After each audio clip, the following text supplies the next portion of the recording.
Jekk dan suppost li huwa l-aqwa żmien, għal tal-ħwienet ma tantx jidher li huwa l-każ hekk kif rapport tal-Eurostat juri tnaqqis fil-beħ f'Diċembru li għadda meta mqabbel mal-beħ f'Novembru tal-istess sena. Ir-rapport jindika lil Malta bħala l-pajjiż bit-tieni l-ikbar tnaqqis fil-beħ fost 28 pajjiż tal-blokk. It-tnaqqis fil-beħ kummerċjali mill-ħwienet f'Malta kien ta' 1.9%, dan fix-xahar meta l-ħwienet ikunu qed jistennew żieda fil-kummerċ minħabba l-miliet.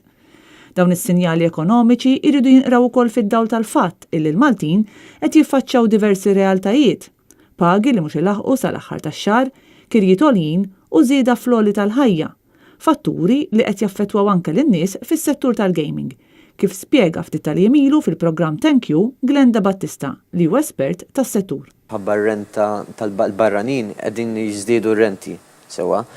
U ħafna diretturi ta' kumpaniji tal-gaming qegħdin huma stess jgħidu speċi din hija problema lina għax ħafna barranin ta' kwalità ma jridux jiġu Malta, speċi ma jrawx werti tal-jom jirrilokaw. Il-percentaġġ li tonfoq fir-renta ma jiġġustifikax il-ħlet tagħmel. Rent u cost of living, peress li tjolew it-tnejn li huma mhux qed jarawha werti tal-jom li jiġu jaħdmu hawn Malta. Sadattant jidher li x-xejra ta' tnaqqis fil-beħ huwa fenomenu li qed jolqot lil pajjiżi kollha fl-Ewropa b'waqa' medja ta' 1.6% li inkwetanti u l-fatt li tnaqqis f'Malta kien akbar mill-medja Ewropea.